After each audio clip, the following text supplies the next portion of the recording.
दोस्तों नमस्कार, मैं जगन्नाथ गौतम सियासत हिंदुस्तान यूट्यूब चैनल पर आपका स्वागत है। दोस्तों, जैसा कि अब सब जानते हैं कि राज्यसभा के लिए होने वाले चुनावों में अब बहुत थोड़ा ही समय बचा है और अगले आने वाले अप्रैल माह के मध्य तक ये चुनाव हो जाने हैं। अब सवाल ये पैदा होता है कि हरियाणा से 2 सीटें खाली हो रही हैं, तो उन 2 सीटों को भरने के लिए कौन सी पार्टी, भाजपा और कांग्रेस, किसको भेजने वाली है। दोस्तों, जहां तक भाजपा का सवाल है तो उसके पास 90 में 47 सीट हैं, तो वो एक सीट यानी अपना एक बंदा राज्यसभा में हरियाणा से आसानी से भेज देगी। लेकिन दोस्तों, कांग्रेस के पास भी 37 विधायक हैं और अपने एक बंदे को राज्यसभा में भेजने के लिए 30 या 31 विधायकों की वोट की जरूरत पड़ती है, वो कांग्रेस के पास हैं। लेकिन दोस्तों, सवाल ये पैदा होता है कि आखिर कांग्रेस किसको हरियाणा से राज्यसभा भेजना चाहेगी।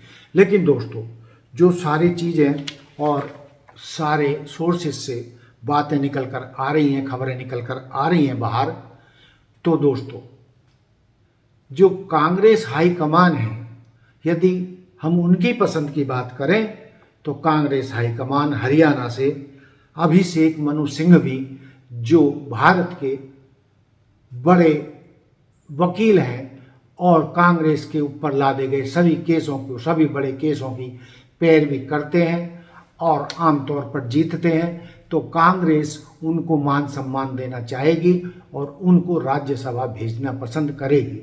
दोस्तों, इसके अलावा जो एक और नाम सामने निकल कर आया है वो है पवन खेड़ा जी का। दोस्तों, आप सब जानते हैं पवन खेड़ा जी को, वो कांग्रेस के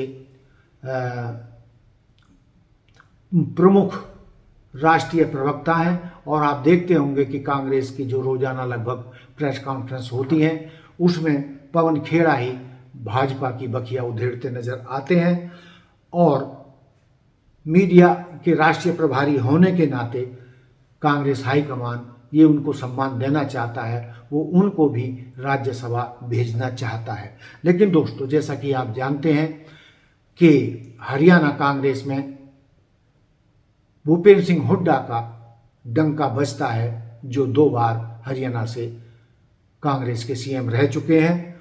और यदि उनको विश्वास में लेकर कांग्रेस हाईकमान ने अपने नाम थोपे, अपने बंदों को भेजने की कोशिश की, तो भूपेंद्र सिंह हुड्डा 2016 की तरह पैन कार्ड स्याही वाला कांड दोहरा सकते हैं, जिसमें उन्होंने कांग्रेस के RK आनंद को हरवा दिया था पैन कार्ड और स्याही का कांड करके और वोट को अमान्य करवा दिया था। उसी तर्ज पर जब 2022 में हरियाणा से कांग्रेस के दिग्गज नेता अजय माकन को हाईकमान ने हरियाणा से राज्यसभा में भेजा, तो उस बार भी भूपेंद्र सिंह हुड्डा ने अड़ंगा लगाया और उनको जीतने नहीं दिया। तो दोस्तों, इस मुद्दे से निपटने के लिए कांग्रेस हाईकमान कदम फूंक फूंक कर रख रही है और वो भूपेंद्र सिंह हुड्डा को विश्वास में लेकर ही इस बार कोई फाइनल फैसला करेगी और बिना हुड्डा जी को विश्वास में लिए कांग्रेस हाईकमान किसी अपनी पसंद के नेता को राज्यसभा भेज पाएगी, इसमें हमें संदेह है। वैसे भी जो हुड्डा जी हैं वो अपने किसी करीबी और विश्वसनीय नेता को राज्यसभा भेजना चाहते हैं। और अब आप पूछना चाहेंगे कि भाई, यदि भूपेंद्र सिंह हुड्डा की चली तो वो किसको भेजना चाहेंगे। तो दोस्तों, जो हमें अपने सूत्रों से प्राप्त हुआ पता चला है, नेता प्रतिपक्ष हरियाणा विधानसभा और पूर्व मुख्यमंत्री भूपेंद्र सिंह हुड्डा ने अपनी तरफ से 2 नाम कांग्रेस हाईकमान को प्रस्तावित किए हैं। उनमें से चौधरी उदयभान, जो पिछले दिनों तक लोकसभा चुनाव तक हरियाणा प्रदेश कांग्रेस के अध्यक्ष रहे और वो उनको राज्यसभा भेजना चाहते हैं, वो उनकी पहली पसंद है। उसके अलावा एक दूसरा नाम भी सामने आया है, गीता भुक्कल, जो झज्जर से विधायक रहती हैं और पहले शिक्षा मंत्री भी रह चुकी हैं।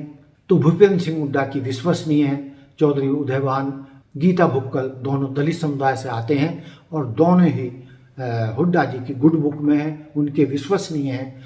और हुड्डा जी चाहते हैं कि जिस तरीके का जो अब तक सिस्टम रहा है कांग्रेस का, कि जाट और जाटव का मेल करके कांग्रेस हरियाणा की राजनीति करती रही है, तो जहां भूपेंद्र सिंह हुड्डा जाट समुदाय से नेता प्रतिपक्ष थे हैं और उनके नेतृत्व में चुनाव लड़ा गया, वहीं चौधरी उदयभान दलित समुदाय से आते हैं और वो भी कई बार के विधायक हैं और हरियाणा कांग्रेस के धाकड़ नेता हैं। तो उनको भी हुड्डा जी वहाँ भेजना चाहेंगे। और इसके अलावा पता चला है कि हुड्डा जी चाहते हैं कि एक महिला और जो दलित भी है और महिला भी है और पिछड़ों का नेतृत्व करेगी, जो कांग्रेस की नीति है, उस लिहाज से वो चाहते हैं कि कांग्रेस की नेता और मंत्री और विधायक रहीं गीता भुक्कल को कांग्रेस हरियाणा से राज्यसभा भेजे। अब सवाल ये पैदा होता है कि दोनों में क्या सहमति बनती है, कि हुड्डा जी कांग्रेस हाईकमान के नाम पर राजी होते हैं या हुड्डा जी अपने पसंद के हरियाणा के अपने करीबी नेता को कांग्रेस हाईकमान से अपना आदमी का नाम तय करवाने में सफल होते हैं। इसी बात पर डिपेंड करेगा कि हरियाणा में कांग्रेस की तरफ से राज्यसभा में कौन जाए। लेकिन जैसा कि मैंने शुरू में कहा कि इस बार कोई गड़बड़ ना हो और भूपेंद्र सिंह हुड्डा कोई खेला ना कर पाए, इसीलिए कांग्रेस बहुत ही संजीदगी से फूंक फूंक कर कदम रख रहा है।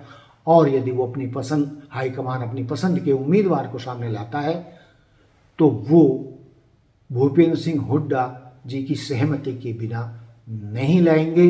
भूपेंद्र सिंह हुड्डा जब उसको ओके कर देंगे तभी कांग्रेस हाईकमान अपना कांग्रेस का उम्मीदवार हरियाणा से राज्यसभा के लिए उतारेगी। और यदि भूपेंद्र सिंह हुड्डा की चली तो चौधरी उदयभान या गीता भुक्कल कांग्रेस की उम्मीदवार होंगी। अब देखना ये है कि जोर आजमाइश चलेगी या कांग्रेस हाईकमान भूपेंद्र सिंह हुड्डा को अपने बंदे के नाम पर मनाने में कामयाब हो जाएगी, या भूपेंद्र सिंह हुड्डा कांग्रेस हाईकमान को अपने पसंद के बंदे का नाम फाइनल करवाने में कामयाब हो जाएंगे हुड्डा जी। तो इसी रस्साकसी में अभी तक कोई नाम फाइनल नहीं हुआ है। लेकिन दोस्तों, जो मैंने ये नाम रखे हैं या राज्यसभा के लिए जो चर्चा की है, इसी के आसपास ये फैसला होना है। लेकिन देखने की बात ये होगी कि इसमें इस बार जीत कांग्रेस हाईकमान की होती है या इस बार भी भूपेंद्र सिंह हुड्डा कोई खेला करेंगे या फिर अपनी पसंद के नेता को, अपने विश्वसनीय नेता को राज्यसभा में भेजेंगे। तो दोस्तों, ये था मेरा आज का मुद्दा। आपको कैसा लगा और आपको क्या लगता है कि जो मैंने कहा है क्या ये सच है, क्या ऐसा हो सकता है? आप अपनी राय देके कमेंट्स बॉक्स में अपने विचार हमें भेजें तो हमें बहुत अच्छा लगेगा। तो दोस्तों, देखते रहिए सियासत हिंदुस्तान। जय हिंद, जय भारत, जय संविधान। नमस्कार। Like, subscribe and share. धन्यवाद।